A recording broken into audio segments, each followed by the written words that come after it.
Mi nombre es Mario y pertenecía al ejército. Esto que te comparto me pasó hace muchos años, pero lo tengo tan presente como si hubiera sido ayer. La mera verdad, sí llegué a pasar muchas experiencias extrañas o inexplicables ahí, sobre todo porque la mayoría de las veces andábamos en lugares muy apartados en lo alto de la sierra, pero de todas esas experiencias que viví, hay algunas que fueron más aterradoras que otras. Te compartiré una de las que más me han marcado en mi vida, porque a pesar de que me sucedió cuando recién había entrado a las Fuerzas Armadas, aún hay ocasiones en que me despierto aterrorizado por las madrugadas, por las pesadillas que tengo de esa horrible experiencia. En aquella ocasión la operación fue en la Sierra del Rosario, Durango, relativamente cerca a Santo Niño, un pequeño poblado de la región. Fue una incursión limpia, sin un solo disparo. El grupo delictivo escapó. Al parecer algún halcón los alertó de nuestra llegada y les había dado tiempo de escapar por la parte de arriba del montaña, y de ahí se dispersaron entre la densa vegetación, porque nosotros llegamos por el único camino de terracería que subía hasta allá. Al llegar solo encontramos un par de cuartos grandes de techo de lámina. Uno parecía acondicionado como un laboratorio y el otro parecía un almacén, con algunos camastros. El capitán Reyes nos ordenó que nos instaláramos ahí para pasar la noche, para el resguardo de aquellos plantíos, y que al otro día, a primera hora, se iniciara la destrucción de todo esto. En aquella ocasión la sargento García y yo haríamos la guardia. Como te decía hace un rato, yo llevaba poco tiempo de haber ingresado, por lo que no conocía a casi nadie, mucho menos a la sargento. Nos dirigimos en silencio al primer plantío para iniciar nuestro recorrido a las 0100 horas. El clima era caluroso pero agradable y por fortuna tuvimos una luna llena muy grande que nos alumbraba bastante bien. Al pasar junto al capitán Reyes, que era de por estos rumbos, nos comentó que tuviéramos mucho cuidado, ya que por esta zona había mucho lobo que le gusta meterse entre los plantíos, pero que con un par de disparos al aire se dispersaban de inmediato. Nos cuadramos y le agradecimos el dato. La sargento caminaba rápido y en cuestión de un cuarto de hora ya recorríamos el borde del primer sembradío, que era bastante grande.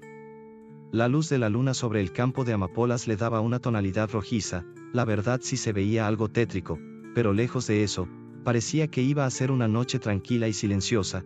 Prácticamente solo escuchábamos el ruido que hacían nuestras botas al chocar sobre la tierra. Saqué mis cigarros y le ofrecí uno a la sargento. Ella solo movió la cabeza de manera negativa. Entonces se me ocurrió comentarle que se veían medio macabros los sembradíos todos rojizos. Ella me miró seria y solo asintió con la cabeza. Encendí mi cigarro y continuamos el recorrido en silencio. Pensé que tal vez no le había caído bien o algo así y decidí mejor quedarme callado el resto del camino, aunque eso sí, la noté algo preocupada. En ese momento empezamos a ver cómo se iban moviendo las plantas a nuestro costado derecho, como si algo estuviera caminando entre ellas a la par de nosotros. Al detenernos también se detuvo, pero se siguieron moviendo ligeramente las flores de encima. Inmediatamente amartillamos y apuntamos nuestras armas en esa dirección. Entonces pregunté tranquilamente, ¿quién vive? Pero no obtuvimos ninguna respuesta, solo se escuchaba el leve sonido del viento y de algunos grillos. Volví a preguntar, al mismo tiempo que la sargento García me indicaba con una señal que avanzara al objetivo mientras ella me cubría la espalda. Me metí muy despacio en el sembradío. Aquellas plantas me llegaban un poco más arriba de la cintura y me fui aproximando muy lentamente. A un par de metros del objetivo me detuve y volví a solicitar que se identificara, pero nada. De reojo vi a la sargento y seguí avanzando hasta que estuve a menos de medio metro de aquellas ramas que seguían moviéndose. Con el cañón de mi rifle fui despejando el camino suavemente. Traté de mantener tranquila mi respiración. Sentía todos los músculos de mi cuerpo tensos. Entonces jalé la última rama que se interponía frente a mí, pero no había absolutamente nada. Revisé alrededor con mucho cuidado sin dejar de apuntar. Ahí no había nada. Entonces me confié y bajé mi fusil. Un gran error. Así de espaldas le hice la señal de despejado a la sargento García. Me giré completamente hacia ella para quedar de frente.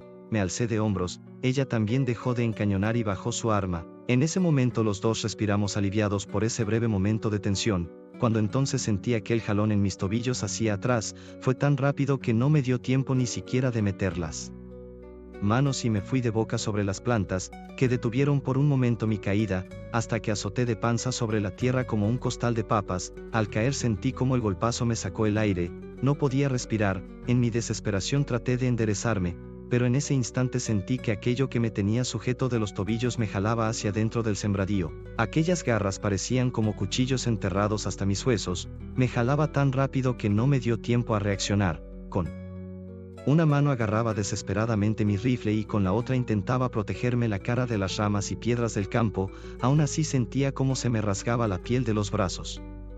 Fueron segundos de confusión, no entendía qué carajos estaba pasando, intenté patalear varias veces pero aquellas garras me apretaron con más fuerza los tobillos, quizá fueron unos 10 o 15 pasos, no sé bien, cuando por fin logré girarme ligeramente sobre mi costado y apunté con mi rifle a aquella bestia que me jalaba a través del plantío. A pesar de que teníamos luna llena solo pude ver un par de ojos rojos encendidos y lo que parecía un pelaje gris sobre el lobo de aquella bestia que bufaba sin parar. Sin más le disparé varias veces, escuché un aullido espantoso, casi humano, y sentí como aquella cosa me soltaba, me giré por completo y seguí disparando asustado, pero frente a mí solo había plantas, en eso escuché la voz de la sargento llamándome, intenté levantarme pero el dolor en mis tobillos era impresionante y volví a quedarme sentado.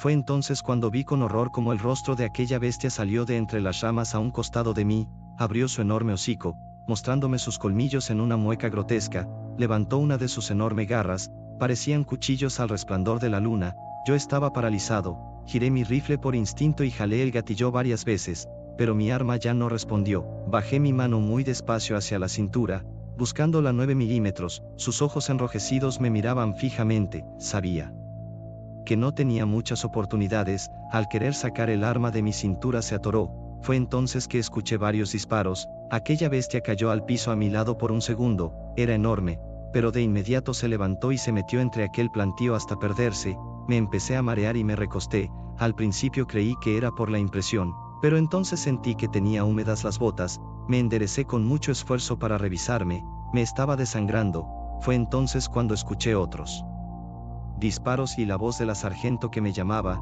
le grité, en cuestión de segundos ya estaba conmigo, por la radio pidió apoyo y me ayudó a levantarme, pero el dolor era tan fuerte que solo alcancé a salir a la orilla de aquel sembradío y me tuve que sentar en la tierra otra vez, en ese momento llegaron mis compañeros.